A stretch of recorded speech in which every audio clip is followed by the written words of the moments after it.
Boy, Mark sure is coming in like a lion. Oh, Grace, you ought to come over here and see the way this wind's just blowing things all over town.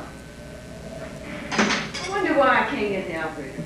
Well, I bet that bus is going to be late. No, I bet it won't. The roads are okay as far as here. It's up ahead they're having trouble. I can't even get the operator. Yeah, she must be having more calls than she can handle. Boy, I bet that bus doesn't have many passengers. No, probably not. But we've got to stay open even if there's only one. I shouldn't think anybody wanted to take a trip tonight unless they absolutely had to. Are you folks going to worry, Emma? No, Daddy said before I left home he'd bet this was going to happen. Yeah, you better come over here and help me. Bus will be here any minute. We've got to have things ready. Boy, nights like this, I'm sure glad I have a home to go to. Yeah, I got a home to go to, but there ain't anybody in it. And where's your husband now, Grace? How should I know? Well, don't you miss him? No. You mean if he came walking in here right now, you wouldn't be glad to see him? You ask more questions. Well, I'm just curious about things, Grace. Kids your age are. I don't know. I'd be happy to see him, I guess. If I knew he wasn't going to stay very long. Gosh, don't you get lonesome when you're not working down here? Sure I do. I'd probably go nuts if I didn't have this restaurant to keep me busy. Sometimes at night after I empty the garbage, lock up the doors, turn out the lights, I get kind of a sick feeling. I sure don't look forward to walking up those stairs and letting myself into an empty apartment. Gee. Gosh, if you feel that way, why don't you just write to your husband and ask him to come back here? Because I got just as lonesome when he was here. No, he wasn't much company. Except when we were making love. But making love's one thing and being lonesome is another. The rest of the time, Barton and I was usually fighting. You know, I guess my folks get along pretty good. I mean, they really seem to like each other. Well, I know all married folks aren't like Barton and I. Not all. Maybe I can get the operator.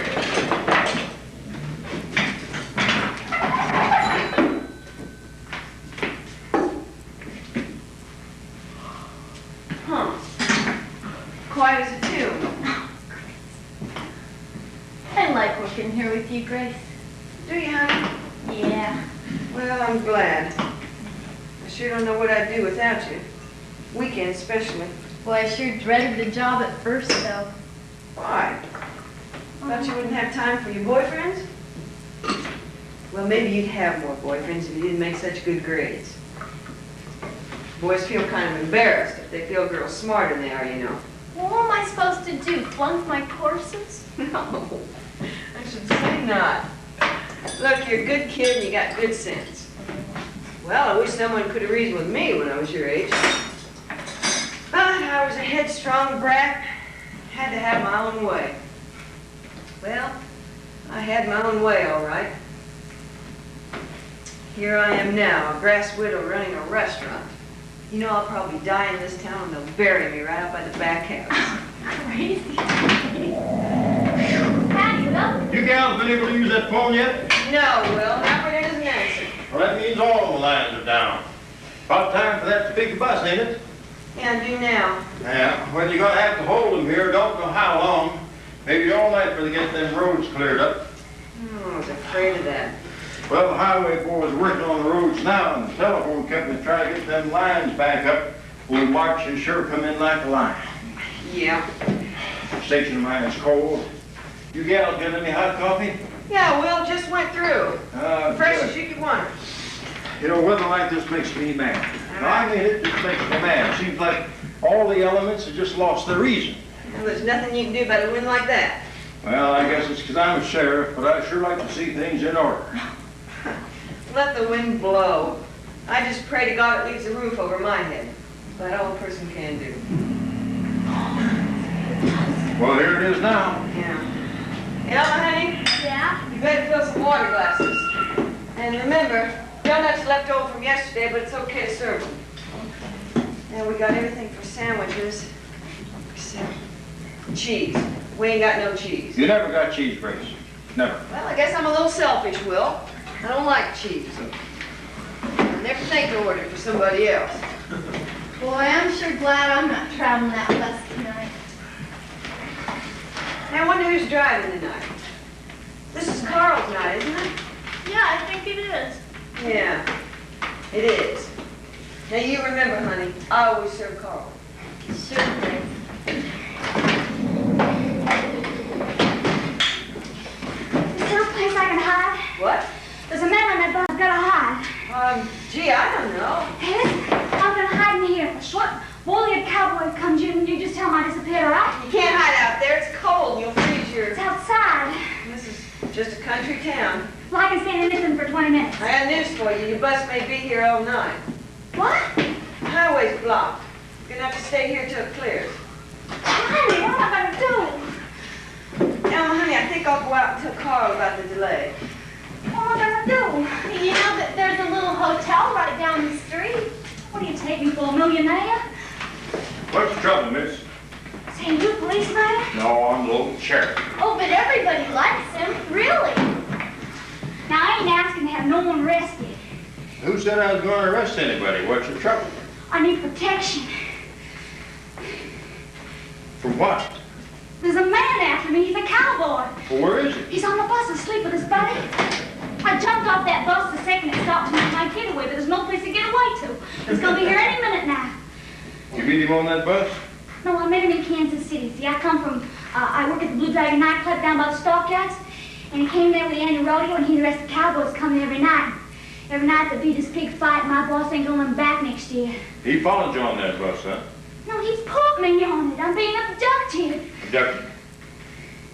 Took time to pack the suitcase. I was going somewhere else to get away from him. He picked me up, carried me to that bus, and put me on it. I had nothing to say about it at all. Where's that old cowboy planning on taking? He says he's got this ranch in Montana, and we're going to get married as soon as we get there. You're against that, huh? I don't want to go to Montana. Well, if he's trying to take you someplace you don't want to go, I guess I'll just have to put a stop to it. You don't know this cowboy. He's mean. I think I can handle him.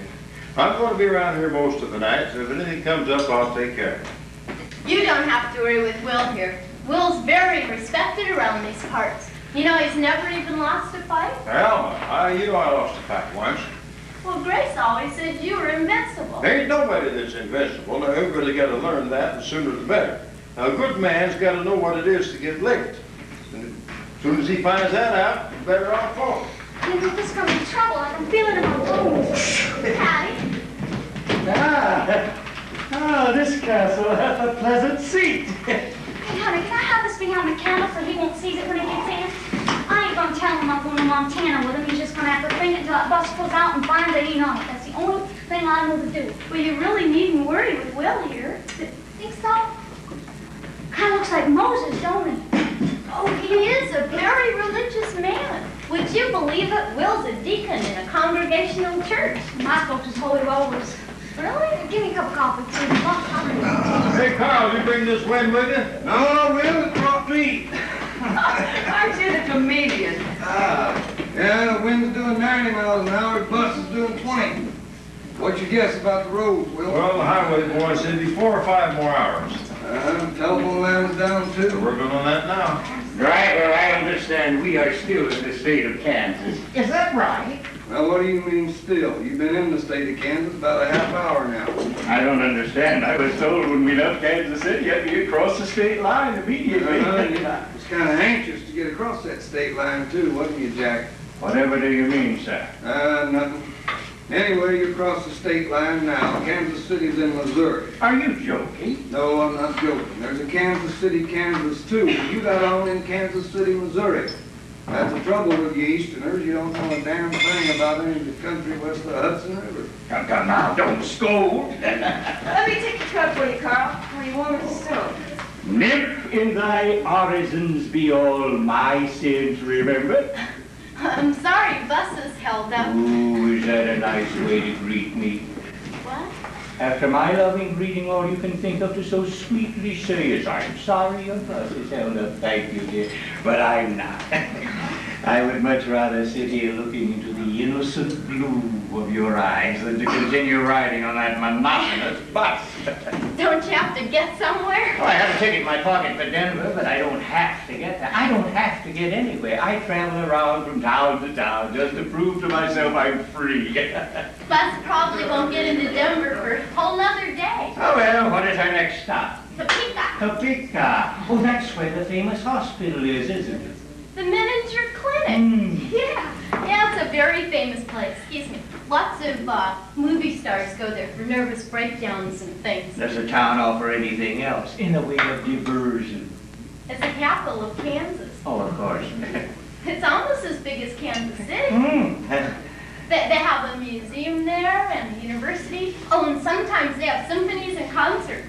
I go over there myself on Sundays to visit my married sister. Aren't there any Indian tribes around here that have war dance? No, silly, we're very civilized. Oh, I'll make my own judgment about that. Meanwhile, you may pour me a double shot of rye whiskey on the rocks. Oh, we don't serve drinks here. You don't serve drinks. Well, not intoxicating drinks, no, sir. Oh, alas. But we have fresh coffee and homemade pies and cakes and all kinds of sandwiches. No, right dear girl, you are not going to sober me up with your dainties. I am prepared for such emergencies. You better not let Will see you do that. Well, who's he? The sheriff? You know, sometimes people do spike their drinks in here. Well, me and Grace, we let them, you know. But if Will were to see you, he'd have to make you stop. I shall be most cautious, I promise. Bring me a bottle of 7-Up.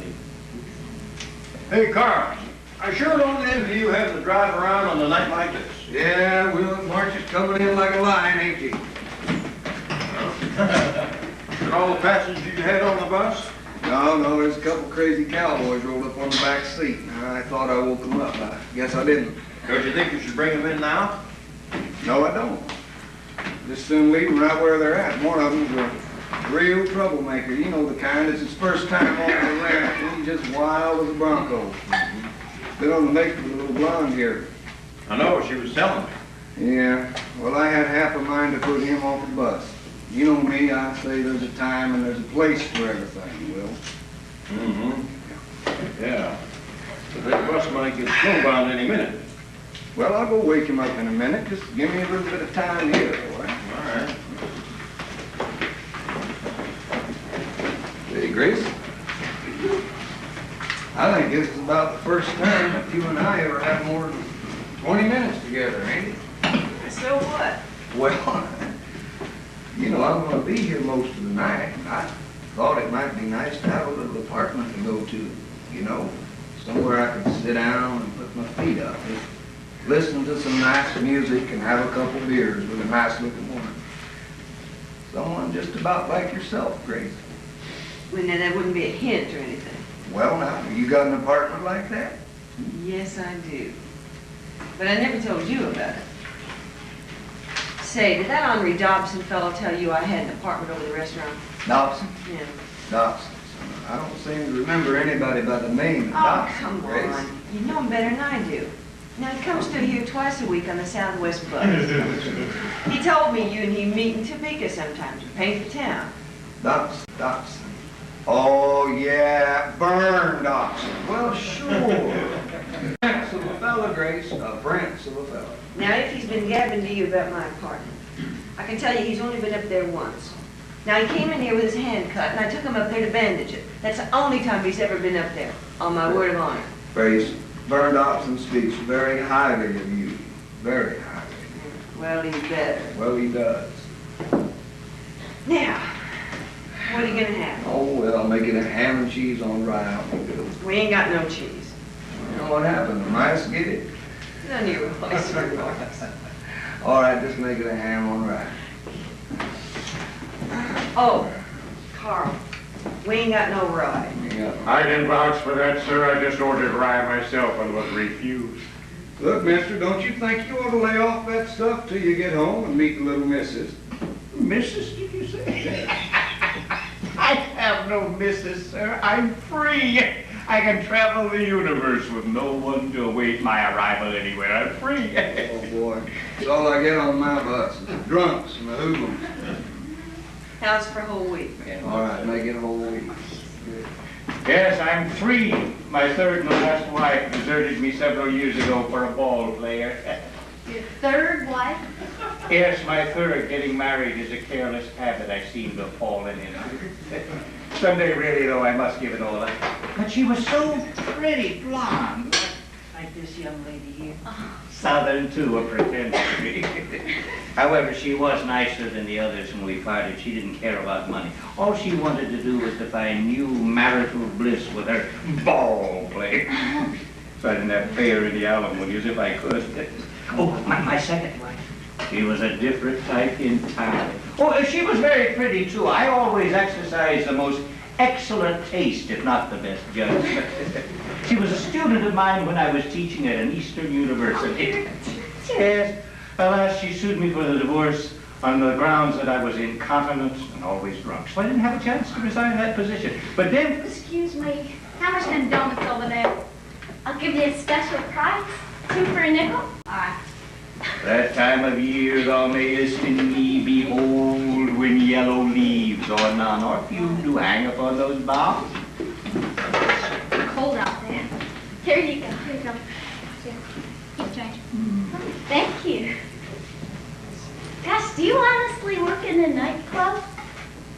Sure. I'm a chantusi. Call myself Cherie. Oh, Cherie. That's French, isn't it? I don't know, I heard the name once, kind of appealed to me. Oh, it's French. It means dear one. Oh, yeah? Yeah. Is that all the name you use? It's all you need, isn't it? When I killed the guard, she's a chantusi too. Chanteuse. A mean singer.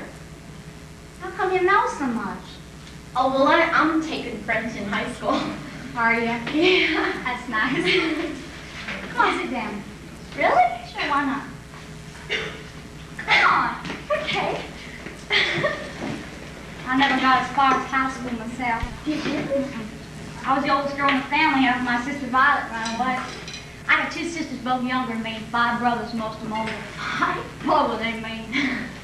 I had to quit school when I was 12 so I could stay home and do the cooking and clean the house and stuff like that. I'm a real good cook, though. Hey, did you study singing? I picked it up, listening to the radio and watching movies and stuff like that. Putting it over as good as them people ever did. Boy, how'd you ever get started working in a nightclub? I won an amateur contest. You did? I sure did. In Joplin, Missouri, I won second prize. First prize went to a couple of guys that were juggling milk bottles. I really don't think that's fair, do you? To make an artistic performer compete with jugglers and knife throwers and people like that. No, I don't think that sounds fair. Anyway, second prize was good enough to get me to Kansas City. And I entered another contest there. Yeah. I didn't win a prize, but it got me that job with Blue Dragon nightclub. Is that where you're from? Joplin? Honey, Joplin's a big town. I come from about 100 miles from here. River Gulch, down by the Ozone. Well, I lived there until the floods washed us out about 3 years ago this spring. Oh, that's terrible. I don't know where any of my folks are right now except the baby sister man right here. Ain't she cute? Oh, she's cute. We sort of all got separated when the floods come. Well, anyway, I picked up Nan and went to Joplin, and she got a good job as a waitress. I worked at Liggett's drugstore till that contest opened up. Boy, it must be fun to work in a nightclub, huh? Ain't all roses, honey. Is it? Come on. Say, Will, you gonna be here for a while? Why, I reckon. Tell you what I'd like to do. What I'm gonna do is go out there and get those cowboys and bring them in here and let you take care of them for a while. Oh, I think I can handle them. Let me tell you something else, too.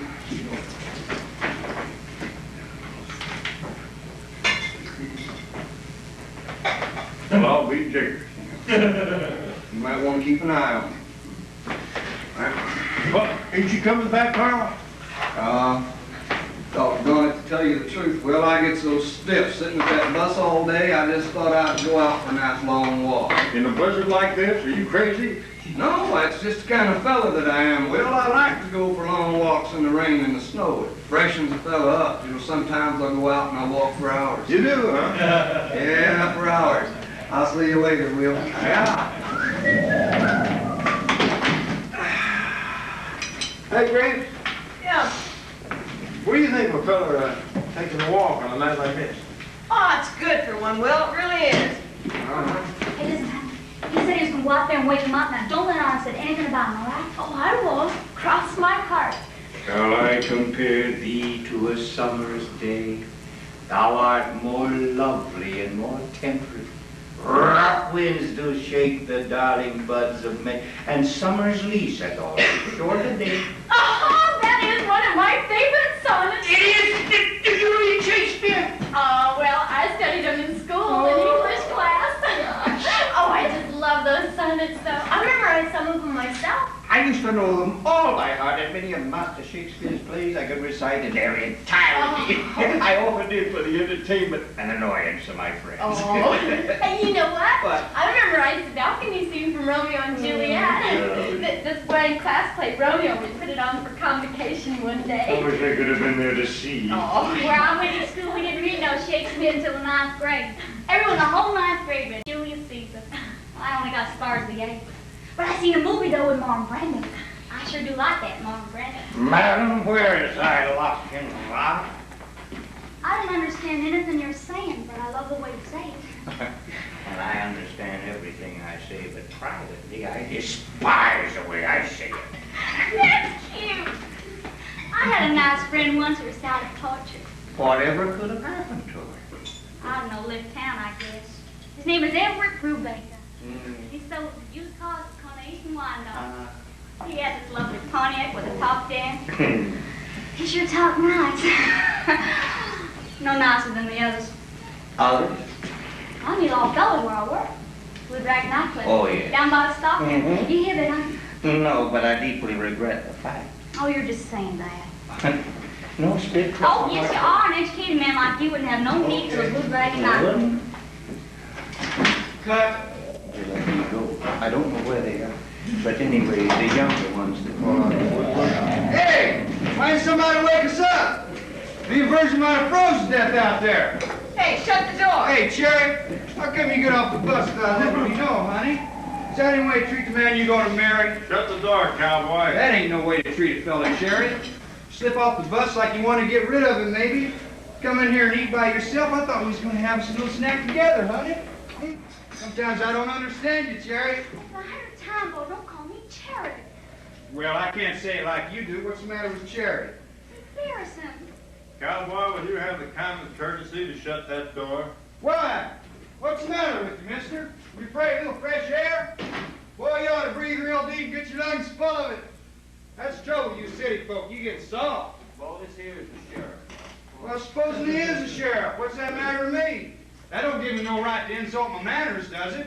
No. No man ever had to tell me what to do, did he, Virgil? No, but they're always going to... My name's Bo Decker. I'm 25 years old and I own my own ranch up in Timber Hill, Montana, where I got me a herd of fine Hereford cattle, about a dozen horses, some of the finest hogs and sheep and chickens anywheres in the country. I just come back from the rodeo, where I won about every damn prize there was, didn't I, Virgil? Well, yeah, that's right. That's right. I'm prize bronco buster, steer roper, and bulldogger anywheres in the country. I won them all. And I have my picture taken by Life magazine. So, mister, I'd appreciate a little more respect in your voice when you talk to me. Don't go hollering orders across the room like I'm some no-count servant. Did I hear anything like that before? Cowboy, you was the last one through that door. You left it open. I should have closed it. I don't care who you are. That's all I'm saying. Well, that door's closed now. What you arguing about? Well, looks like we're gonna be here a little while, Virgil. How's about a little grub? No, I'm chewing. You just go ahead. Yeah, that's old Virgil for you. He's always happy as long as he's got a wad of tobacco in his mouth. Think I have me a little snack, miss. Okay. Give me 3 hamburgers. 3? Yep. How do you want them? I want them raw. Raw? Yeah, that's the only way to eat them is raw. With a big, thick slice of onion on them and some piccalilli there. Okay. Okay, you're sure you're not joking now, honey? Hey, wait a minute. I ain't through yet. I want me some ham and eggs and potato salad and a piece of pie. And I ain't particular what kind of pie it is, as long as it's got that meringue stuff on it. Oh, we have lemon and chocolate. Lemon and Both of them have chocolate. meringue, yeah. Woo! Lemon and chocolate. Boy, I like them both. Yeah, they're good. Boy, I don't know which one of those I'd rather have. What? I tell you what, let me have them both. Both of them? Yeah, instead of quart of milk up here on the counter, I'm still a grown boy. Traveling always does pick up my appetite. Was that all you're having? Is a measly donut? I ain't hungry, buddy. Why not? Thanks. You ought to be. Well, I ain't. Wait till I get you up that Susie Q. Fatting you up. 2 weeks' time. Oh boy, you ain't gonna recognize yourself. Doggone it though, honey. I love you just the way you are. You about the cutest little piece I ever did see. You know, when I walked in that Blue Dragon nightclub place and you were singing my favorite song, standing up in front of the orchestra looking just like an angel, I said to myself right then and there, I said, this gal's for me and I ain't gonna leave this place without her. Now I got you, don't I? I got you, honey. People are looking at us. Well, supposing they are. It's no crime to show a little affection in public, is it, honey? It's no crime I ever heard of. Well, let me be. Now, Jerry, that ain't no way to talk to your husband. All you done since you left Kansas City is maul me. Oh, is that so? Well, I ain't never been no man to pester any woman with my affections. Never had to beg no woman to make love to me. Did I, Virgil? No, you never did. No. Never had to coax no woman to make love to me. Did I? Everywhere I go, I got all the women I want. I have to fight to keep them off of me, don't I, Virgil? Okay. Here are your hamburgers, sir. And the ham and eggs will be ready in just a couple more minutes. Okay, thank you. Just give me a start here. Oh, you know, I forgot. Thank you.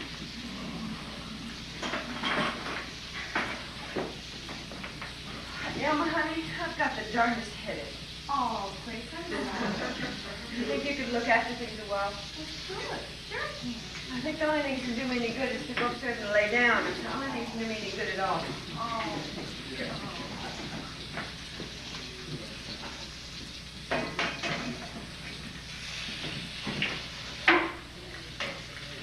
What's the trouble, Grace? Oh, I've got a headache, Will. It's just driving me wild. That's all. You are now the mistress of the inn. Mistress, may I have another 7 of this? Oh, As the mistress of the inn, you have the prerogative to sit with a weary traveler while he waits for the next bus to depart. Yes, Sheriff, we're just going to have a few friendly words. Would you care to join us? No, thanks. Thank you. Sit down, dear. No, that's all right. hey, you know what? You never told me anything about your first wife. Now, how could I have omitted her? What was she like? Oh, she was the loveliest of them all. I do believe she was. we had such an idyllic honeymoon together, a golden month of sunshine and romance in Bermuda. Oh, Bermuda. Mm-hmm. Alas, she later divorced me on the grounds of mental cruelty and persuaded the judge she should have my house, my motor car, and an alimony I still find it rather difficult to pay because she... Hey, Mitt, you want me to lay them eggs? Oh, I forgot the eggs. Oh, I'm sorry. I'm sorry. Look, they're ready now. I'm terribly sorry. Them hamburgers just hors d'oeuvre. Here's the ham. There you go. I'm sorry. Thank you.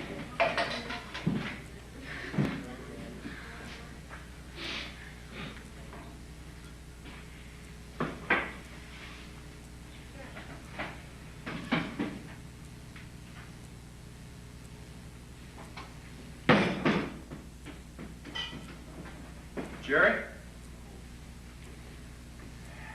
What'd you want to go and bring your suitcase in here for?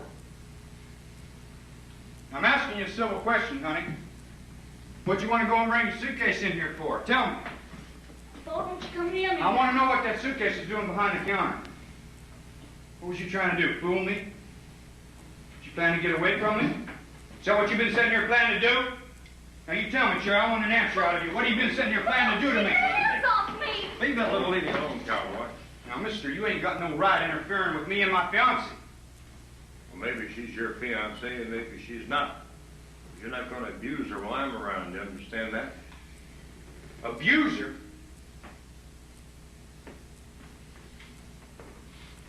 Maybe you better tell me, miss, what you told me.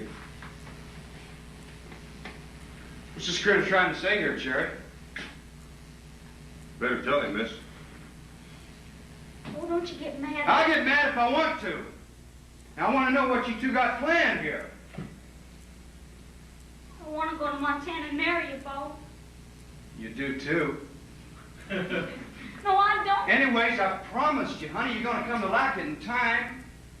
Now, we've been through all this before. I ain't going with you, Bo. You ain't what? I ain't going. Now, the sheriff's going to help me. You can't take me any farther. I'm sitting right here taking the next bus back to Kansas City. Mm-mm. You ain't going to do nothing of the kind, honey. Yes, I am, Bo. I ain't going with you, and that's final. Cherry.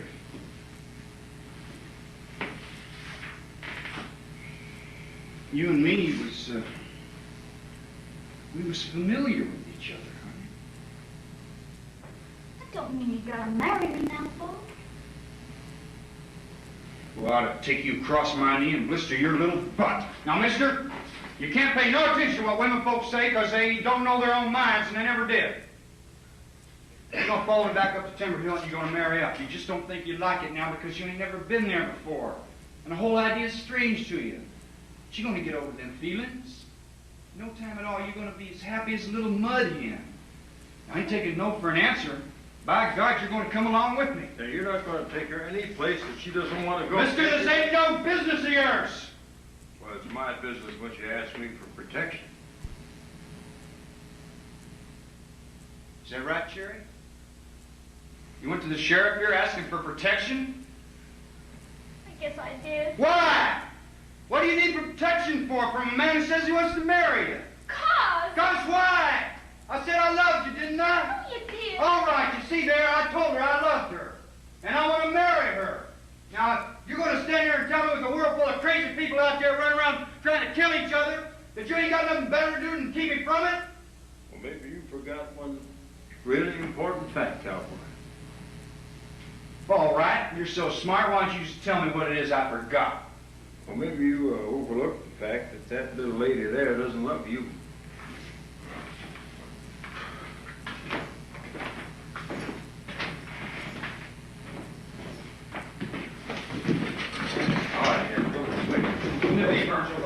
Now let me be. You're the polecat bastard. He said she didn't love me, Virgil. That's what he says. Come on, sit down there. You go ahead and ask her. Ask her if she loves you. I ain't asking her nothing of the kind, mister. Well, then maybe you better take my word. I wouldn't take your word for a cloudy day. Now I'm telling you she loves me, and I know. That she's not going to get back on that bus with you, so you and your pal better go over there and play a quiet game of pinochle till it's ready to leave with you on it. All right, come on, do what he says. He will. Come on. All right. I think you got that gal woman. I don't want you saying nothing against her, I'm Virgil. not saying nothing against her. I just don't see why you want to marry a gal that says she don't love you. Besides, I don't think she's quite the gal you think she is. Now, come on and sit in. I don't feel like sitting.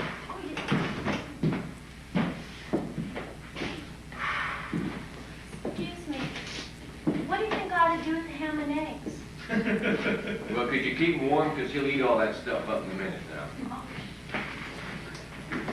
Miss, I don't think he's going to bother you any more than that. My station's right across the road. You can holler. Thank you very much. Well, Yeah. are you going to be all right? Oh, of course. I'll be just fine, Will. Uh-huh. Oh, Will.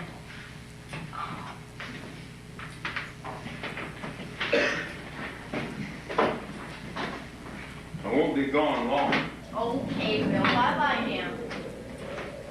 I don't know why, but I always seem to relax more easily when a sheriff leaves the room. You know, I don't think that's fair. I mean, the way people dislike Will just because he's the sheriff.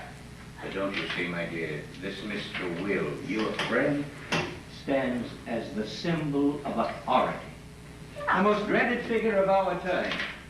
Teachers, policemen, lawyers, judges, committee chairmen, tax collectors, we take it for granted they're going to punish us for something we didn't do, or did we? Yeah, but didn't you say you were a teacher once? But not a successful one. You see, I could never stay in any one place very long at a time, and I hated having people over me like deans and presidents and department heads.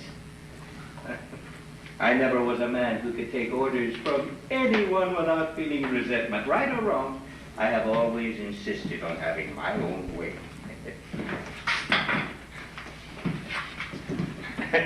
What am I going to do, Virgil?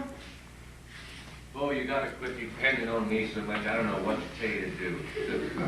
Just sit down and be peaceful. I can't be peaceful. All right, stand up and be miserable then. Well, I can't believe it. What? What can't you believe, Bo? Nothing. Oh, come on now.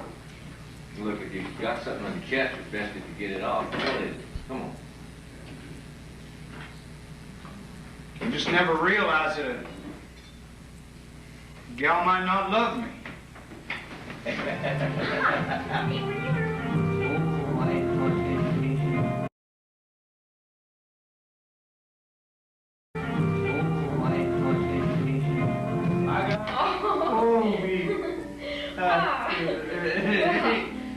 Where else did you teach? Well, my last position was at one of those revolting little progressive colleges in the East, where they offer a curriculum of what they call functional education. Educators, I'm sure, have despaired of ever teaching students anything. So they've decided the second best thing is to understand them. Every day there would be a meeting of everyone on the entire faculty with whom the students ever came into any contact, from the president to the chambermaids. We would put our collective heads together and try to figure out why little Jane or little Mary wasn't getting out of her classes what she should. The suggestion that perhaps she wasn't studying was too simple. And if you implied that she simply did not have the brains for a college education, you were being undemocratic. Oh, you must have disapproved of that college. My dear girl, I have disapproved of my entire life. Really? But I suppose I couldn't resist living it over again. Well, did you resign from that position then? One day I decided I'd had enough. I walked blithely into the dean's office and I said, "Sir, I graduated magna cum laude from the University of Chicago. I studied at Oxford on a Rhodes Scholarship. I returned to the shores of Yankee Doodle Dandy to take my bachelor's, master's, receive the highest honors at Harvard, graduating from Harvard. And I believe I have earned the right to expect my students to understand me." Yeah. Well, what did he say? I didn't wait for his response. I made an about face. I walked right through the door. I didn't stop walking until I was standing right in front of the ticket window in the railway station, where I purchased me a one-way fare to the farthest place I could think of, which happened to be Las Vegas. I've been traveling ever since. It's a merry way to go to pot. Well, you know what? What? I thought I might teach one day. You sure don't make it sound very attractive, though. Oh, dear heart. Don't let me influence you one way or another. Make up your own mind. You are a lovely young girl. Thank you, Dr. Wyman. Didn't you say you plan to go to Topeka tomorrow? You mean today? Today. Yeah, I have a ticket to hear the Kansas City Symphony. They come to Topeka every year and give a concert. You say you stay with your sister then? Yeah, and then I take an early morning bus back here in time for school on Monday. And then after school, I come here and work for Grace. As I recall, you said there's a university in Topeka, right? Oh, yeah, Washburn. Washburn University, of course. You know, it just occurs to me I should stop out there and check some references at the university library on a piece of research I'm engaged in. Oh, I've been to that library lots of times. You have? Yeah. Maybe you would take me there. Take you? Well, you see, my bus will arrive in Topeka before your bus. I could meet you. You could take me to the library. Then, if you would permit me, I could take you to dinner. To dinner? And then perhaps you would allow me to escort you to the symphony. Oh, Dr. Lyman, are you serious? Of course I'm serious. Why do you ask? Well, we usually older people, they're so busy, they hardly seem to even notice kids. Oh, gosh, I'd just love to. Then I may count on it that I have an engagement, huh? Yes. Oh, that's going to be fun. Oh, yes, but let us not tell anyone else about mine. Why not? Well, you see, I am somewhat older than you. I'm not quite as old as you might take me, and I have been married. So let us, people, they might not understand. So let us keep our plans just between you and me. I promise. Okay, if you think it's best. I think it's best for now. Oh, boy. That's real crazy, Rudolph. I do like that. Is there some other way of getting back to Kansas City? That bus has to come through here from Topeka. Can't get through either until those roads are all cleared up. Arrested. Golly. Oh, howdy, Will. Elma, you fill this up for me like a good girl? Sure. I'm going up the highway a bit to see how those boys are doing. I thought they might like some hot coffee. Oh, that's a sweet idea, Will. Everything peaceful? Oh, of course. Grace not down yet? Well, you know, I went for a long walk, see if I could find Carl. Couldn't find him anywhere. Think he's all right? Carl? Oh, I wouldn't worry about Carl, Will. No, he's a big boy. I guess he can take care of himself. Say, put that on my ticket, will you? Oh, Oh, by the way, if anybody should be looking for me, I won't be gone long. okay, Will. Okay.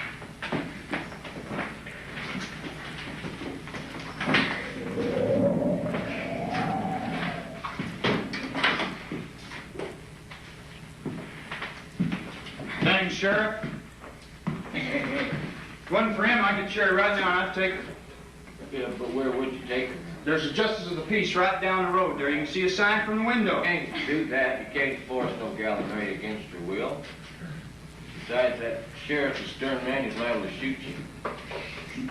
What you ought to do is get yourself a drink from a professor.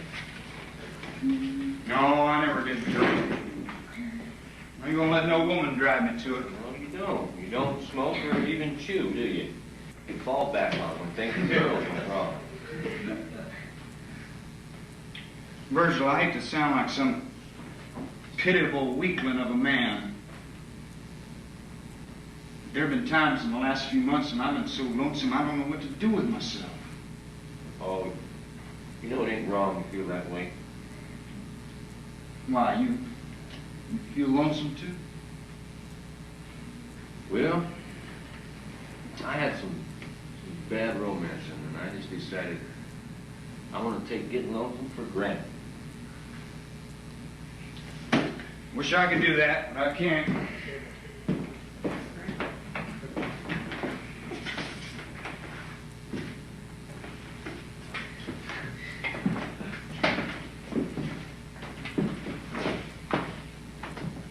Maybe I'm a sap. Oh, now, why do you say that? I don't know why I don't go off to Montana and marry him. I might be better off than I am right now. Golly, he says he loves you. He don't know what love is. Well, what makes you say that? All he wants is a girl to throw his arms around and hug and kiss, that's all. The rest of the time doesn't even know I exist. Well, what in the world ever made you decide to marry him in the first place, then? You ain't very experienced, are you? I guess I'm not. I never decided to marry him. You didn't? No. Everything was going on fine till he brought up that stuff. See, he come in one night when I was singing that old black man. Do you sing that? You like that one? Yeah. It's one of my best numbers. Golly. Bo liked it so much he jumped on a chair and yelled like an Indian and stuck his fingers in his mouth and whistled like a steam engine. That should have made me feel good. The rest of the customers all too drunk to pay attention to my song. Well, so you liked him then, huh? I thought he was cute. Hey, you know what? I think he looks a little bit like John Wayne, don't you? Maybe. Anyway, I've never seen a cowboy before. Yeah, I've seen him in movies, of course, but never in the flesh. It's a darn healthy looking, you know. I don't mind admitting I was attracted right from the start. You were? Yeah, it's called sexual attraction.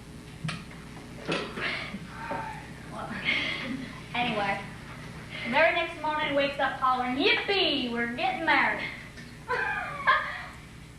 I thought he was crazy. I tried reasoning with him, but he wouldn't listen to anything I said. Stayed by my side all day long like a shadow. At night, of course, he'd go back that road. But he'd be back every single night in time for that midnight show. Any fella claimed to have a date with me, you know what he'd do? Huh? Beat him up. Beat him up? And you never even told him you were going to marry him? No, he kept telling me that he and Virgil would be by the night the rodeo ended, and they'd pick me up and we'll all head to Montana together. I knew if I'd saved that blue dragon, that's exactly what would happen, so I decided to beat it, right? See, I have a girlfriend that works there. She has a farm across the river in Kansas. She said I could stay with her. So I went to the Blue Dragon and sang for the first show and then told them I'd be quitting. Oh, Cherie. I know. Well, I really wanted to find a new job anyway. Picked up my shirt of Kitty, but Don, I had to go tell him I was taking the midnight bus, and they told Bo when he come in a little after 11. Paid him $5 to find out.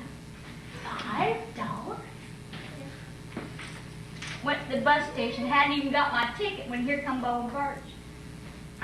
Steps up to the ticket window and says, 3 tickets to Montana. I didn't know what to say, and then he picked me up and dragged me to that bus, and I've been on it ever since. Got a funny feeling deep down inside that I'm going to end up in Montana. Tell me something, Virgil. Yeah, what is it? Well, we've been together a long time, and I just always wondered if, well, maybe that didn't spoil your chances of settling down. No, it never did. I could have married up. Was you ever in love? Sure I was. One time before I went to work on Daddy's ranch, I sure was. What happened? Nothing. Nothing? No. Did you ask her to marry you? No. Why not? Well, there comes a time in every fella's life when he's got to give up his own ways. Well, How do you mean that? Oh, I just always kind of uncomfortable around this gal, because she was sweet, kind of refined, and I was afraid to say or do the wrong thing. Well, I know how you mean that. I come home from court, get in the bunkhouse, and my buddies would be sitting around, they'd be talking, playing cards, and listening to music on the radio, and I just settle in and feel so at home, so at ease, that I didn't want to give that up. Well, a gal sure can scare a fella, can't they? Well, yeah, but I'm kind of ashamed of it now. You are? Yeah, because a fella can't spend his whole life just depending on his buddies.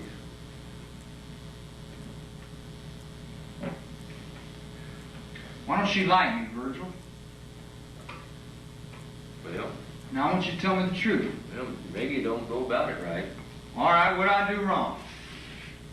Sometimes you sound a little bullheaded to me. I do. Well, how's a fella supposed to act, Virgil? Well, I ain't no authority or nothing. It seems to me you could try and be a little more gallant with her. Gallant? Hell, I'm about as gallant as I know how to be. You hear the way Hank and Orville talk when they come back from sojourning in town about their women? You can't believe everything Hank and Orville say because they like to brag, and you know they do. Well, is there any reason why a gal shouldn't go for me just as soon as she would Hank or Orville? Well, they're lots older than you, and they probably learned a lot more. Besides, I bet you they know how to be gallant if they have to be. No, I ain't going to pretend. You know, I can't blame you for that, for sure. Gal ought to like me, Virgil. I mean, I'm kind of tidy. I can read and write. And I got good manners, don't I? Well, I ain't no judge because I'm used to you, Bo. Well, I'm tall and I'm strong. That's what gals like, ain't it? Yeah, that's true. Yeah, and if I don't say so, mind saying so, I'm pretty good looking. Well, I suppose you are. Well, Virgil, when I get spruced up, I'm about as good a looking a fella as a gal might want to look at. Okay. Well, hellfire damnation then. Why don't you come back to the ranch with me?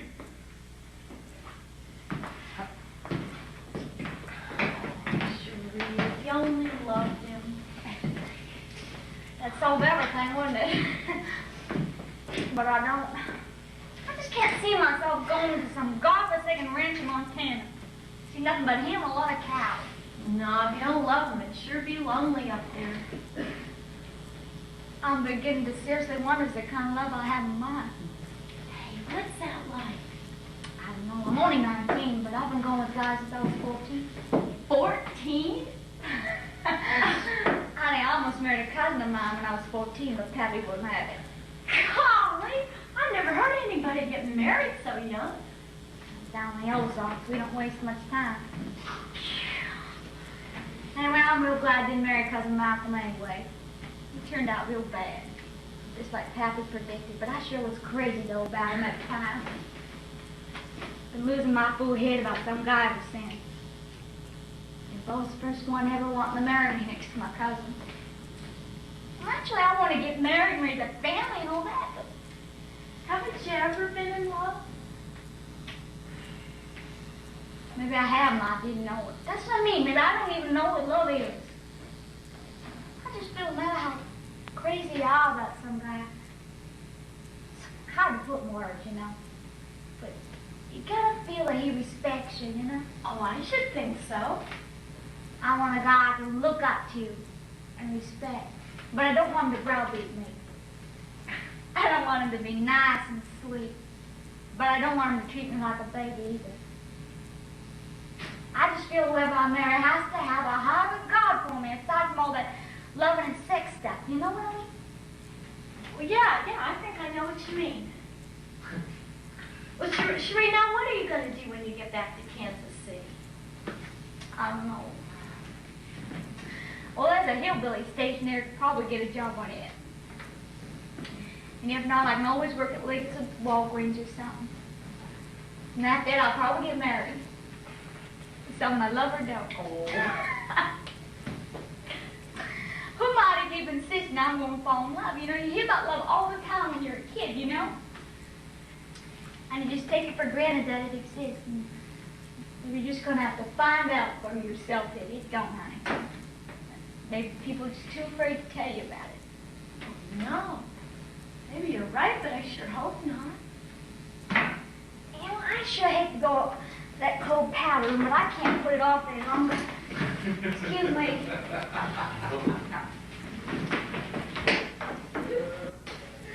How defiantly we pursue love like an inheritance due, that we had to wrangle about with angry relatives in order to get our share. Well, you shouldn't complain. You've had 3 wives. Don't shame me. I love them all with passion. At least I thought I I'm did for a sorry. while. I didn't mean to sound sarcastic. Don't apologize. I'm too egotistical ever to take offense at anything people say. You're not egotistical at all. Oh, believe me, the greatest egos are those that are too egotistical to show just how egotistical they are. Dr. Lyman, I guess I'm sort of idealistic about things. I mean, I believe that people fall in love and then they just stay that way forever and ever. Maybe we've lost the ability. Love? Maybe man has passed the stage in his evolution wherein love is possible. Maybe life will continue to become so terrifyingly complex that man's anxiety about his mere survival will render him too miserly to give up himself in any true relation. You're talking over my head. Well, anybody can fall in love. I always thought. But two people really in love must be willing to give up something of themselves, right? Yeah. Yeah. That is the gift that man is afraid to make. Sometimes he keeps it inside himself forever, where it withers and dies. Then he never knows love. Only its facsimiles, which he seeks over and over and over again in meaningless repetition. Boy, how we ever get on this subject anyway? Pay no attention to me for whether there is such a thing. We can always pretend. Yeah. That is instead of our forthcoming trip to Topeka. Okay. Will you wear your prettiest dress? Of course. You know what? If it's a nice spring day, I'm gonna wear this dress my mother made for me. It's a soft rose color, okay? And then it's got this little lace collar. Oh, you look lovely. Oh. Lovely, I know you will. Tell me, dear, does it embarrass you for me to speak these endearments? It doesn't embarrass me. Oh, I'm so glad. You just think of me as a fatherly old fool, will you? And not be troubled if I take such rapturous delight in your sweetness and your youth and your innocence. For these are qualities I seek to warm my heart as I seek a fire to warm my hands. Oh. Now you've embarrassed me. I don't know what to say.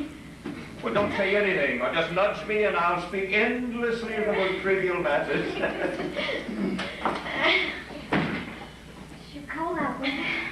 Oh. Virgil, why don't you play a song or something? Might cheer us up. All right, I'll play if you'll sing it. Hey, I have an idea. Why don't we all have a floor show? Well, I mean, everybody here can do something. That's a brilliant idea, straight out of sauce. You must read Juliet for me. Oh, Virgil, will you play something for us? Well, I don't know opera or jitterbug and all that. Well, that doesn't matter. Oh, Bo, will you take part? No, That's not going to be any fun unless everybody does something. Everyone's no play actor, miss. What? You can say the Gettysburg Address, will you? Gettysburg Address! I ain't gonna say it now. Would you like to do your rope trick? Now that's out the bus. Now go Oh, get it. I love rope tricks. Please, Oh, would good. you please? No, I ain't gonna get up in front of a bunch of strangers and make a fool out of myself. All right, I guess he means that. Seems to me you could have cooperated a little bit now. Virgil, I got too much on my mind to think about doing stunts. Hey, Cherie, will you sing something for us? Sure. I tell you what, sing for a piece of pie and a cup of coffee. Well, sure. Sure. Oh. Virgil, you can play for me, can't you? Oh, sure. Oh, Dr. Simon, Huh? will you read us some of that poetry? Oh, I intend to play Romeo to your Juliet. I don't think I can remember all those lines. Sometimes one can find Shakespeare on these shelves amongst the many lurid novels of juvenile delinquents. Pardon me, sir. Well, I know I saw it. Oh, here it is, here. 4 Tragedies, Romeo and Juliet, second act. Here. Second act. He'll come back to you. Hey, do you know the balcony scene? Oh, I know the entire play upside down, roll it over. Oh, That's my seat. You can have it. Let me see where she is. Guess what? I got a costume. You do? Where'd you like me to change? Right back here in the bathroom. There's a mirror. All right, I won't give it. All right? Well, she shines up to you like kid in the milk. Golly, costumes and everything. Well, I can't help it if I'm so darn attracted to women, folks. Oh, come on, that doesn't mean anything. Well, maybe it don't mean nothing to you. Now, she was only being nice to me because I was playing the guitar here. The guitar music's kind of tender, and girls like that. Tender. Yes, sir, girls like things to be tender. They do? Yes, they do. Fella gets tender and somebody comes along and makes a sap out of him. Oh, not always. Now, you gotta take a chance. Well, I always try to be a decent sort of fellow, Virgil. I know you are. I mean, I don't know if I'm tender or not. Oh, I think so. Well, now, you know how you are about deer hunting, how you can't shoot no deer. You couldn't no more shoot one of them sad little critters with them little eyes and you could get boiling coffee, could you? You making fun out of me? No, I'm not making fun of you. I'm trying to show that you got a tender side to your nature like everybody else does. Well, I suppose I do. Well, of course you do. Well, and how does a fellow go about showing that tender side, Virgil? I don't believe I can tell you how to do that, Bo. Hey, Virgil? Virgil, will you go first? Okay. Oh, good. Hey, you know what? I'm gonna act as master of ceremony. Okay. Ladies and gentlemen, Grace's Diner tonight would like to present its gala floor show of celebrated artists from all over the world. Our first number is that musical cowboy, Mr. Virgil Blessing. Blessing? Mr. Virgil Blessing, who'll entertain you with his guitar.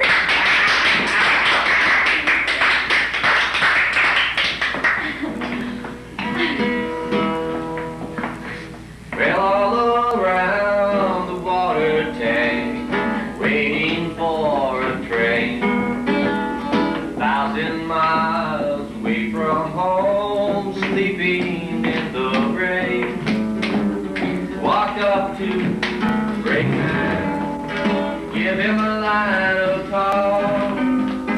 Says if you got money, son, I bet that you don't walk. Jerry, I think you got me all right, students. Here's the background check now. Jerry, wait a minute. I think you misjudged me. The show's starting now. Listen, Jerry, wait a minute. You got me all wrong. See, I'm really a very tender person.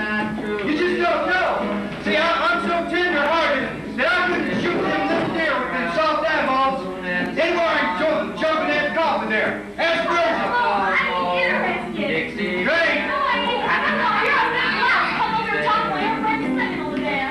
Boy, you talk like you thought more of him than you do of me. Oh, please. Jerry, here. Now I take up my color television set with a 24-inch screen. Every time, go back.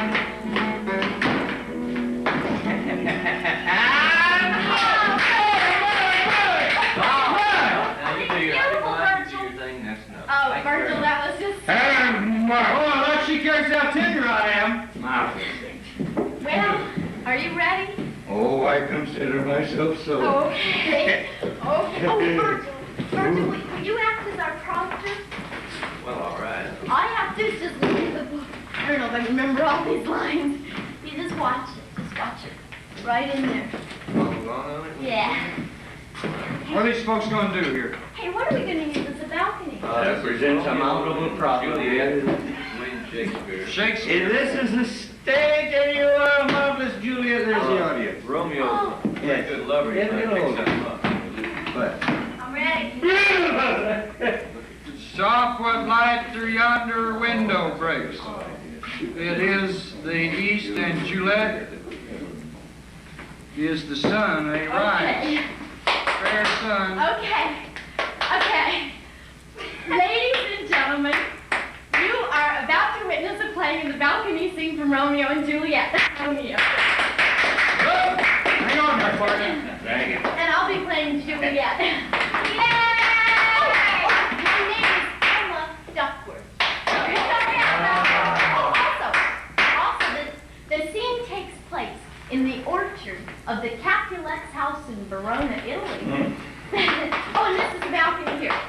Okay? Oh, boy. Oh, my goodness.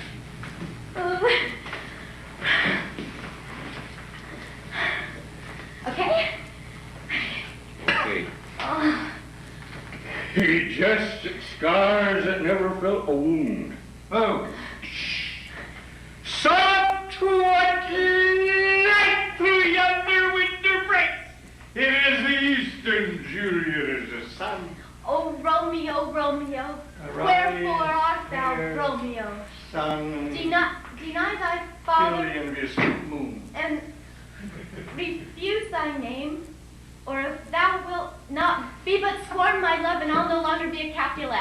She speaks, yet she says nothing. What of that? I, the sport says, I will answer. I'm too bold. oh, he's drunk. And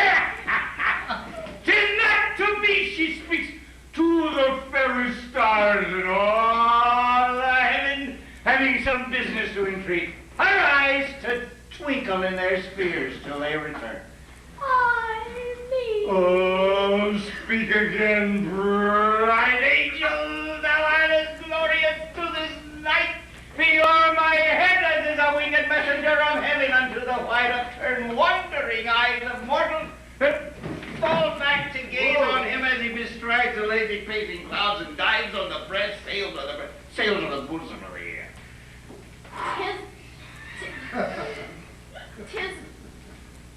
Tis but thy name. Tis but thy name that is my enemy.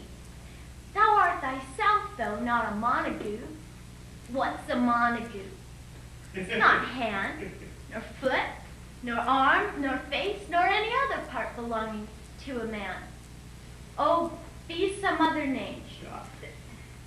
I take thee at thy word. Call me but love, and I'll be new baptized. Henceforth I never will be a Romeo. What man art thou that thus be screened by night, so stumblest on my counsel? By a name I know not how to tell thee who I am. My name, dear saint, is hateful to myself. Because it is an enemy to thee. My name is hateful to Dr. Lyman, what's the matter? Get thee to a nunnery. Let us not continue this meaningless little act. Oh, I did something wrong. No, sweetheart, you could never do anything wrong if you I could say the try. lines differently. I could say No. You tell your audience this Romeo suddenly fraught with remorse. Well, I tell you, Virgil, if that's any way to make love, I'm gonna quit. I'm afraid Dr. Lyman isn't feeling very well. I tried to prompt him where it says, because it is an enemy to thee, right there. I know. You did good. Thank you. Well, we only have one more number. Cherie, are you ready? Okay. Okay. Ladies and gentlemen, Mademoiselle Cherie. The international chanteuse. From the Blue Dragon. Kansas City. Listen, honey, I don't want no one servicing any tables while I'm singing, all right? Virgil, over here.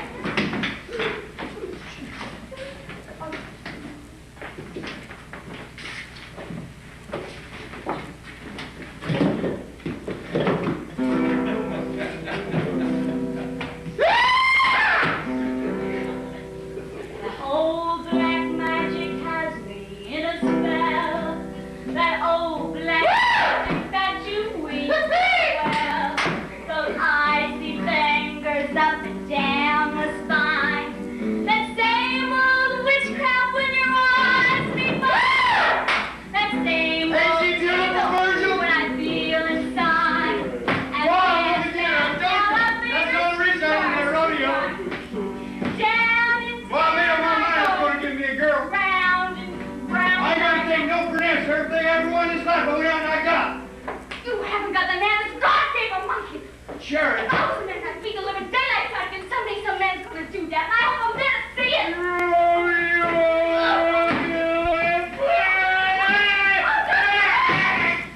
no! Oh, Bert. Oh, Dr. Bert. Oh, Dr. Bert. Sherry! I was over there telling Virgil that I love you. You ain't got no right to come and slap me like that. Well, let me be. Come here. I'm taking you to do right now. Right now, we're going to go down to the police. We're going to get married. Shut up. I'm going to make you a good husband, honey. You ain't going to have nothing to take that now. Get out of the way. My God, Mr. Nurse. I ain't having nobody interfere with my ways, mister. Sheriff, what's wrong with you now? There ain't no man ever got the best of me, mister, and ain't no man ever gonna. Well, I'm ready and willing to try and come. Oh, no. Oh, I better go get Grace. Oh, what the hell's going on?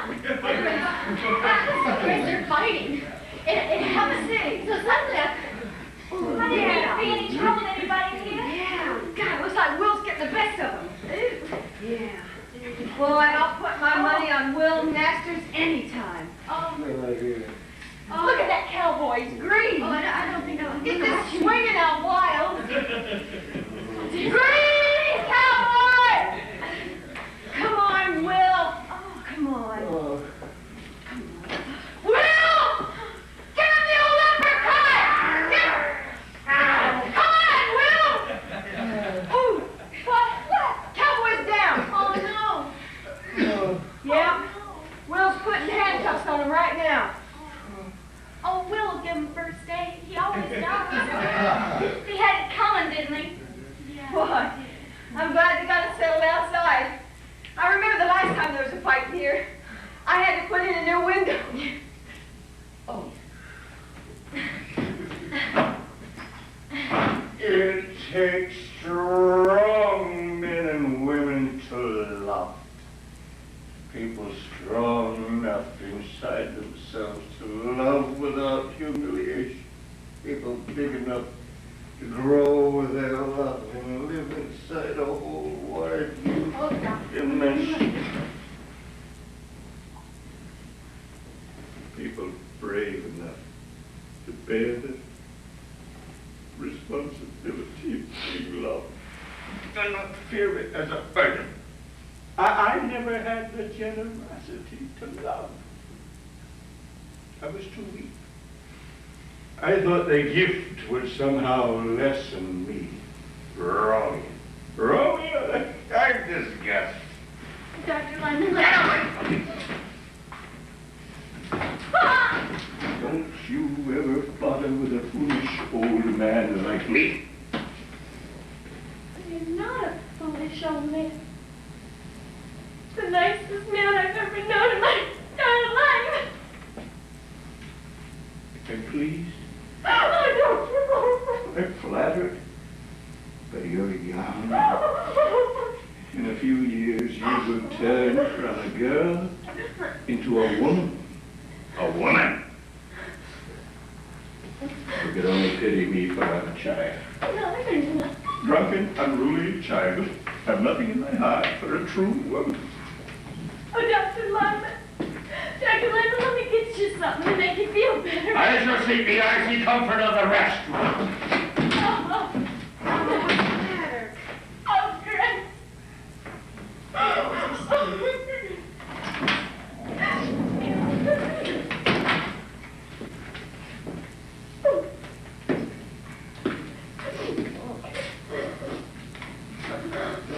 Don't suppose you could do us a favor, could you?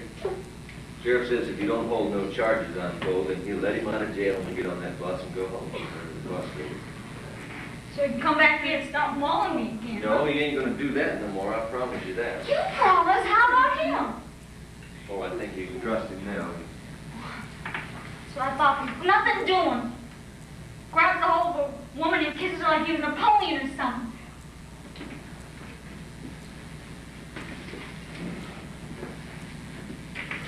He ain't never gonna forgive me if he finds out I told you. You're the first gal he ever made love to in his whole life. Ever at all. I don't believe that. Well, it's true, he's Austin. Well, just take my advice and don't meet him in Topeka or anywhere else. Okay, I won't, Grace, but I don't think he meant any harm. He just drinks a little bit too much. Oh, Dr. Lyman. I'm an old man. I'm so tired.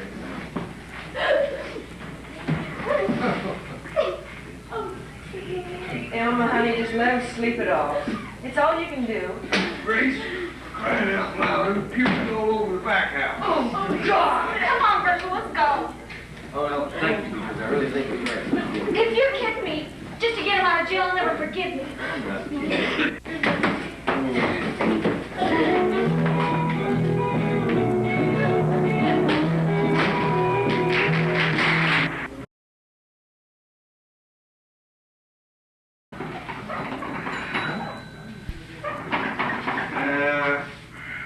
Still dead. Excuse me, old man. Boy, I'll be glad when you all get out of here and I can go to bed. I'm tired. You had enough of me, baby? You know what, Grace? I'm kind of glad that highway was blocked tonight. Yeah, Kind of gave us a chance to get acquainted now, didn't it? kind of. You know what? Pulling in here 3 times a week and leaving in 20 minutes, I always left Grace wondering just what you were like. Well, I always wondered about you too, Carl. You did? Hey, now look, you needn't go blabbing anything with the other drivers. Oh, now, what makes you think I'd do a thing like that, Oh, Grace? shoot, I know how you men are when you get together, worse than women. Well, And when any of the other drivers on this route, some of them especially, get the idea I'm going to serve them any more than what they order over the counter. Oh, sure, I get you. You kind of like me, though, now, didn't you, Grace? Come on. Maybe I did. You know what I first liked about you, Carl? What? Your hands. My hand. I like a man with nice hands. Baby, you got everything. Well, one of the highway trucks just came by and will not be long now. Well, I hope so. Everybody happy? Yes, Will. Cowboy, if you got any grudges you're holding against me, I'd like to ask you what you've done in my place. I couldn't let you carry that little old gal somewhere she didn't want to go, and I couldn't. Or could I? I don't feel like talking, Mr. Well, I couldn't. If you put your mind to it, you might just think about it, that she wanted to, she could set you up for a spell in the state penitentiary for violation of the Mann Act. What act? Mann Act. That's carrying a woman across the state line against her will. That'd be a serious charge, Bo. Forget it. I loved her. That don't make no difference. Man's got a right to the things that he loves. Not if you don't deserve them, cowboy. Well, I'm a hard-working man. I own my own ranch. I got $6,000 in the bank. Yeah, but a man don't deserve the things he loves unless he shows a little humility in getting them. I'm going to get down on my knees and beg. Now, being humble, that ain't quite the same thing as being wretched. Had to learn that myself once when I was young. You know, I used to steal horses instead of women because you could sell them horses, you see. But one time I sold a horse from the wrong man, Reverend Hezekiah Pearson. I never thought I'd get mine from a preacher, but he was fair. They gave me every chance to clear myself, but I just could not admit that that horse was his, so finally he did what he had to do. He whooped me within an inch of my life. I never forgot that. You know why? First time in my life I ever had to admit I was wrong. Well, I was miserable. I went around for days and finally went up to him and told him how I felt about things. And from that time on, I felt better about everything. Joined his church. We became bosom pals until the day he died, just a few years back. Did he do what I asked him to? No, he hasn't done it yet, but, Yeah. What are you scared of, son? Who says I'm scared? Well, you made me a promise now, didn't you? Yeah, I'm going to do it. Just give me a little time. Won't do you a bit of good. You don't mean what you say. I'll mean it. Well, go and do it.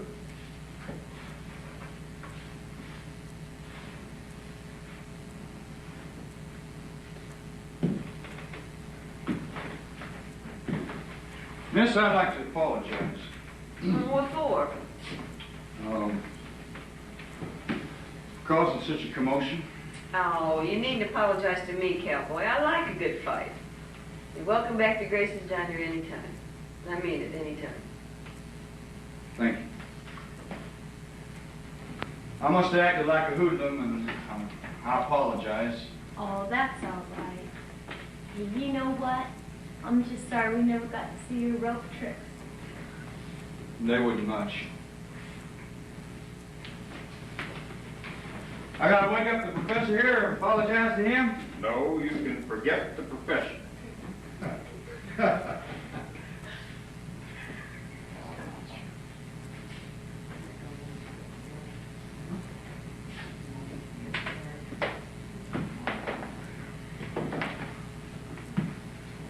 I can't do it. Oh, come on now. No, I just can't do Why it. not? Because she saw me beat, she wouldn't have no respect for me now. Now, you made me a promise, and you owe her an apology, whether she saw you got beat or not. So you're going to go down and apologize to that girl, or you're just not going to get back on that bus. Now go on and do it. Go on, do it. Come on, will you? Try.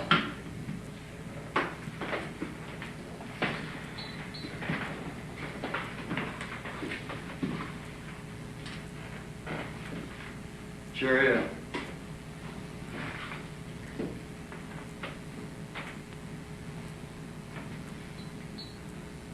Wasn't right of me to treat you the way I did. Drag you on the bus like that and try to make you marry me whether you wanted to or not.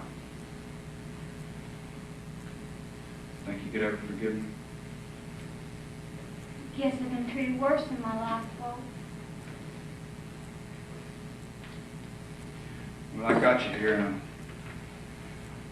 I think I ought to get you back in good style, so... Shouldn't make you do that. No! My God, Sheriff didn't say nothing to me about giving you no money. Well, that was his idea, but I think it's a good one. You don't have to give me that much, Bo. No, I want you to have it. I think I could use it. I wish you good luck, Sherry. I wish you Honest. the same.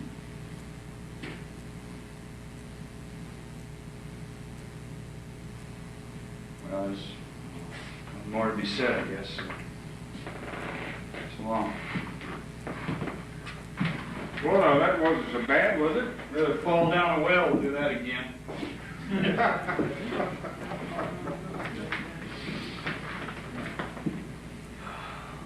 How's the headache, Grace? Huh? Well, now, a while back, you said you had a headache. Oh, I feel fine now, Will. Uh-huh. Good.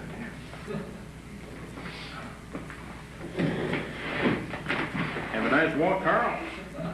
Yeah, sure will. A fine walk. Good. You know, I think you just better go on upstairs, because somebody left a great big pair of black rubber driving boots right outside Grace's apartment.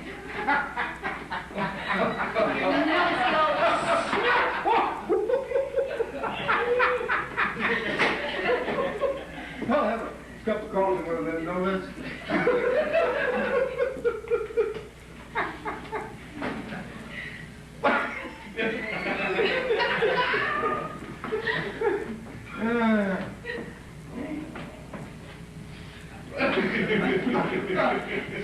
Let's go up and get us some breakfast. No, I ain't hungry. Come on, let's just get some coffee or something. No, I couldn't get it down first. Well, you ought to feel pretty good. The sheriff let you out of jail, didn't he? I should have stayed in jail. Oh, come on. Look, we're going to get on that bus in 2 days. We'll be home with the rest. Come on. Virgil, I don't care if I ever see the dang ranch again. That ain't no way to talk, boy. You worked half your life earning money just to build it up. It's the lonesomest damn place I ever did see. Oh, I never thought it was lonesome up there. You like going back to the graveyard. You know what Hank and Orville were telling me about the schoolmarm over at the Stebbins. Said she's very pretty. I ain't interested in no schoolmarm. Oh, all right. But you're going to meet lots of gals, and they're going to love you. And it'll be all right. I want Sherry. Now, Bo, Virgil, go on over there and get yourself something to eat. Go on. My God, Eliza. Grace's diner. Yeah. It is? Okay, I'll tell him. Yeah. Hey, Carl, the highway's clear now, but you're gonna have to put chains on because it's all slick. God damn it. All right, you heard it, folks. Road's clear. As soon as I can get them chains on, we'll be ready to go. Shouldn't take me more than about 20 minutes, unless I can get some help somewhere. Well, I'll help you, Carl. Yeah, old boy, gee whiz, thanks a lot. Bill, you're a big help.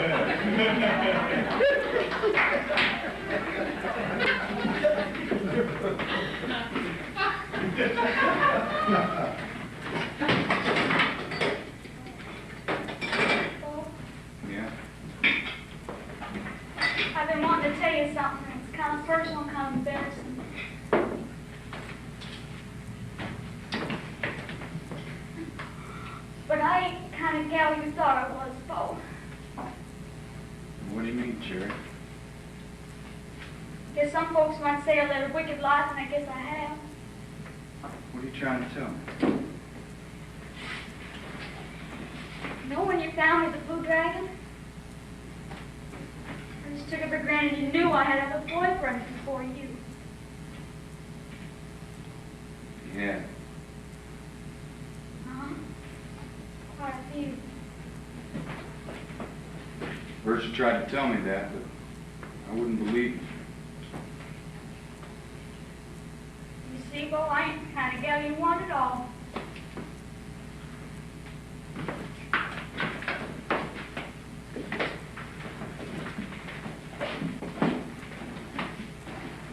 Dr. Lyman? Well, Dr. Lyman, the bus is ready to go.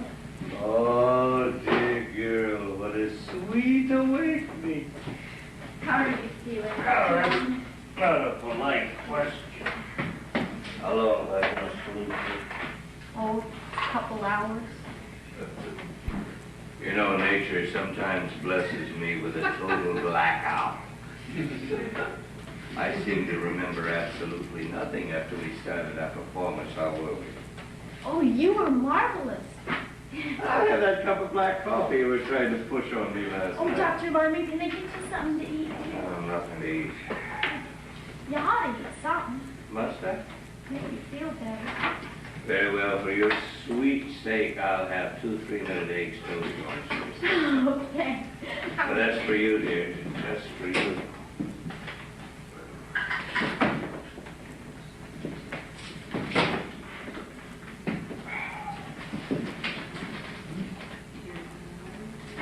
I want to go out and help that driver put them chains on. You just stay in here. Take care of your hand.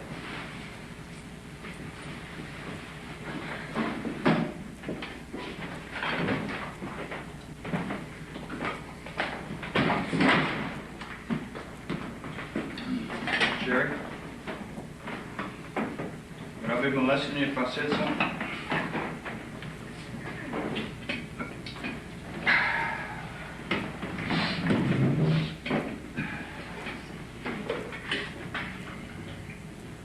Well, since you brought the subject up, you're the first gal that I had anything to do with. God, I never thought I'd hear myself saying that, but I said it. I never would have guessed it, Bo. See, Cherry, I lived all my life on a ranch. I guess I didn't know much about women because they're different than men. Naturally. Well, every time I get around one, I get kind of scared. I didn't know how to act, and it was aggravating. You weren't scared of me, Bo. Well, when I walked in that nightclub place, you was singing. And you winked at me and smiled at me. You remember that? Yeah.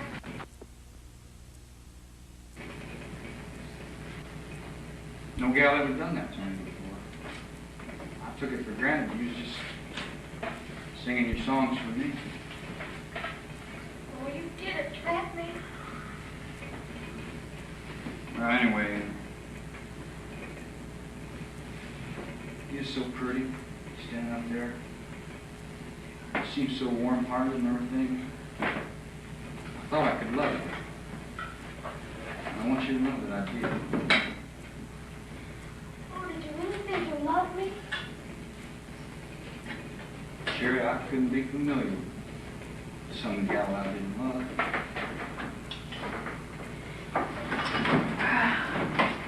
All right, all aboard now. Bus is headed west. Next stop's going to be Topeka. Well, how are you feeling now, cowboy? Ain't the happiest environment you ever lived. Well, just because you ain't happy today, that don't mean you won't be happy tomorrow. How about shaking hands up? Oh, go on, shake his hand. I'm just trying to be friendly. Shake his hand, will you? Just want to show you there are no hard feelings. So long. So long. Well, I'll be going home now, Grace. See you Monday. So long, Will. Yeah, so long, Will. Thanks for helping me with the chains. I'll be pulling out as soon as I can make out these reports here.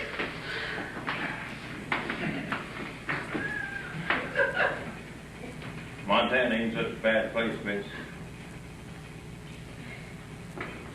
Well, that boys. All right. You know, he ain't such a bad old boy after all. Yeah, maybe I'll think so someday. Sure, but I promised that I wouldn't molest you, but You gotta get if rid I of had your Get on the permission, bus now, so come on. if I had your permission, it'd be all right. What's that, Paul? I'd like to kiss you goodbye. You what? I wanted to. You do. Come on, Bo, now this time it's gonna be different. Oh.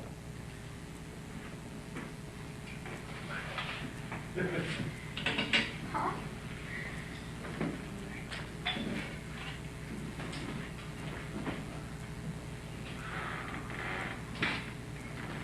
Here he is.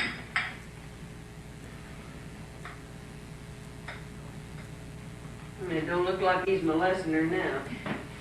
You know, I could with all seriousness say this is the most delicious breakfast I've ever eaten, but that wouldn't be much of a compliment. I've had very few breakfasts. Really?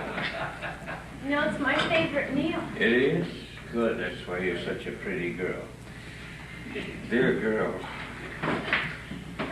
Dear girl.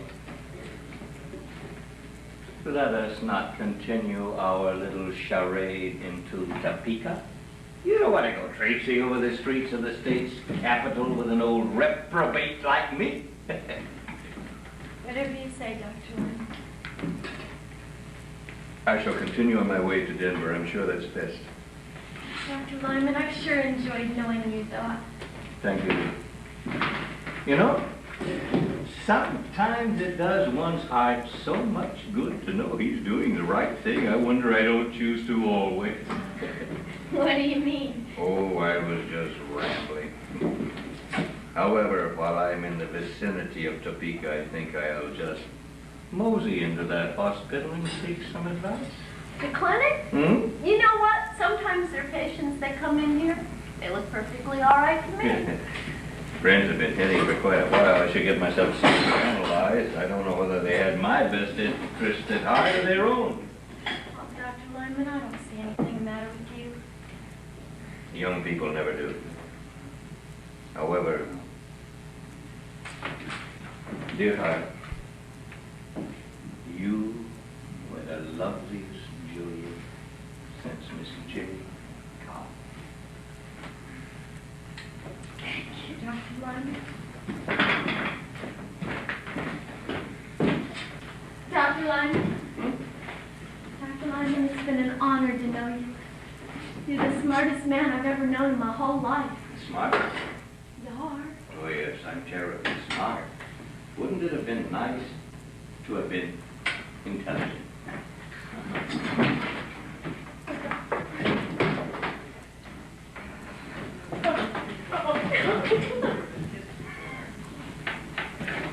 Hey, Grace, you know what I heard about that professor? What? Well, a buddy of mine, he's a detective over at the bus terminal in Kansas City. Pointed the professor out to me when he got on the bus. Do you know what he said? What? Well, the Kansas City police, they picked him up for loitering around the schools. Honest? Yeah. When they checked into his record, and they found out he'd been involved several times with young girls. My God. Uh, Did you tell Will? well, sure, I told him. But there's nothing Will can do about it. They ain't got anything on him now. You know what gets me? Why does he call himself a doctor, professor? What is he? Some kind of phony or something? No, he isn't, Carl. He's a doctor of philosophy. Well, now what the hell's that? It's the highest degree there is for scholarship. Well, you think he'd have philosophy enough to keep himself out of trouble? Yeah.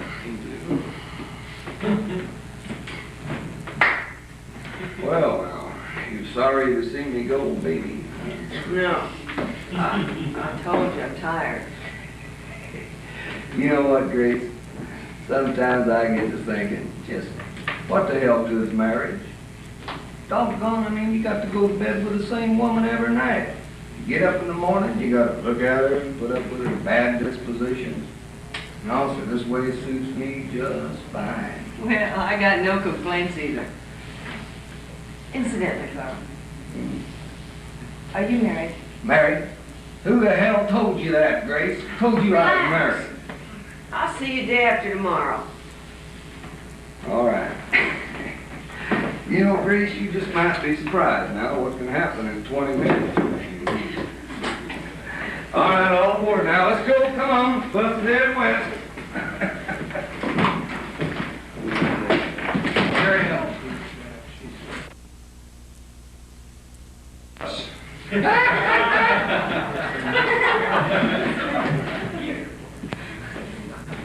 Virgil say that? Yeah. And sure, I like you just like you are, so I don't care how you got that way. That's the nicest, tenderest thing anyone's ever said to me, Paul. Sure, it's awful hard for a fellow who's been turned down once to get up enough guts to try again, but Well, you don't need guts. I don't. No, that's the last thing in the world you need. Well, I ain't got none now, so I just have to say what I feel in my heart. Yeah? Sure, I wish you just come back to that ranch with me more than anything in this world. You do? Yeah, I do. I'd go anywhere in the world with you now, Paul. You would?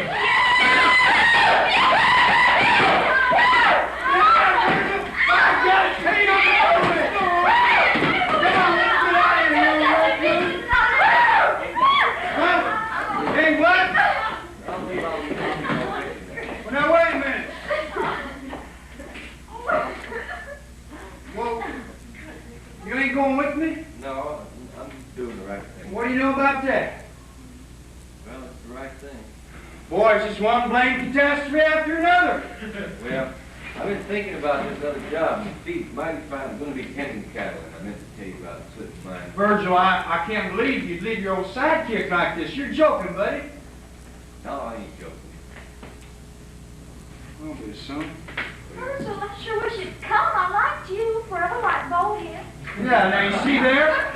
Sherry likes you. You know that. Now this don't make no sense. You're not coming along. Well, it's the right thing. I know it is. Well, who's going to look after the cattle? And Kenneth can do that. He's every bit as good as I am. Virgil, I don't believe you'd pull a stunt like this. Well, you better get going, because that driver ain't going to wait all day just for you. He's going to miss the bus now. No, doggone it, I'll tell you what. You're my buddy, and we've been together, and you're going to come with us now, because Cherry made me want you to. No, you can't let him go with you if he doesn't want to go. But Cherry, this don't make no sense. There ain't a reason in the world why I shouldn't come up there with us. Might have his own reason. Well, I just hate to think about getting along without Virgil. No, look here. A couple of weeks, and I ain't going to remember my name. Oh, Virgil. You're going to come and see us, aren't you, now? Sure I will. I'll come up there this summer and see you. Well, where are you going to be? Oh, I got to write that to you. I don't have time now. You're going to miss the bus, so I'll write that to you. All right. Is that all your stuff, now? Come on. Okay. Bye. You said bye. Bye. Bye, Sherry. Bye. Bye.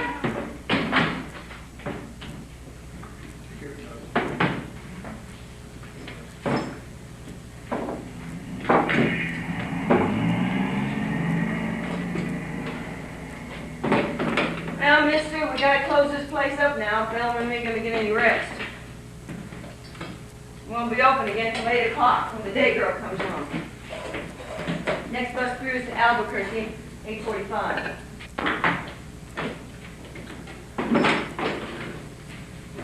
Poor old Dr. Ryan.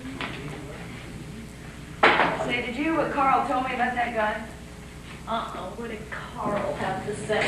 Well, according to Carl, they ran him out of Kansas City. Grace, I don't believe that.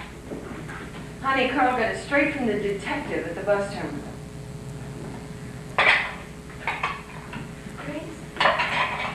have to learn them to do? Well, lots of old fogies like that just can't leave young girls alone. So it's a good thing you didn't meet him in Topeka. Grace, do you think he wanted to make love to me? And I don't think he meant to play hopscotch. Golly. Now look, Golly. the next time some guy comes in here and starts getting fresh, you come to Aunt Grace, all right? Grace, I guess I'm kind of stupid. Golly. Yeah. Everybody's got to learn. Now, Monday for sure, I got to order some cheese. Grace, I'll remind you. I'll remind you. Golly. Hey, that's something. What?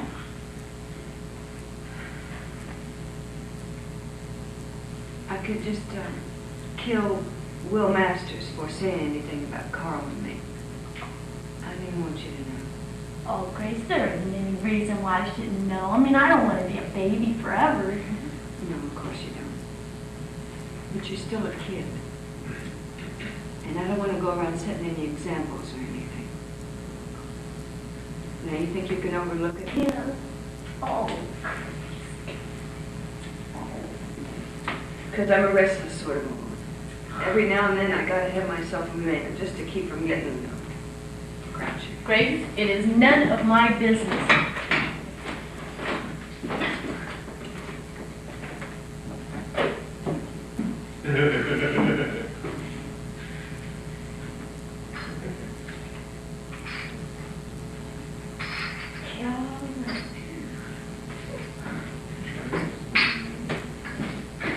Grace, just think you wanted to make love to me. Now, don't start getting stuck on yourself. I'm not, Grace. Well, it's just sort of nice to know that somebody can feel that way, you know? You're not gonna have any trouble. Just wait till you get to college and start meeting all those young boys. Okay, I'll wait. Do is empty the garbage and... Okay. Okay.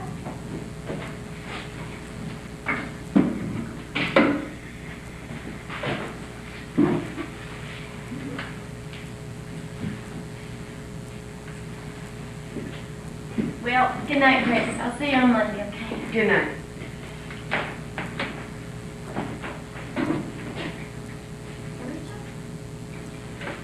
Virgil, it was real nice knowing you. Well, thank you. It's real nice knowing you, too. You know what? I just loved your music. Oh, I love your Juliet. Oh, well. Golly. Good luck to you now. Golly. Well, we're closing now.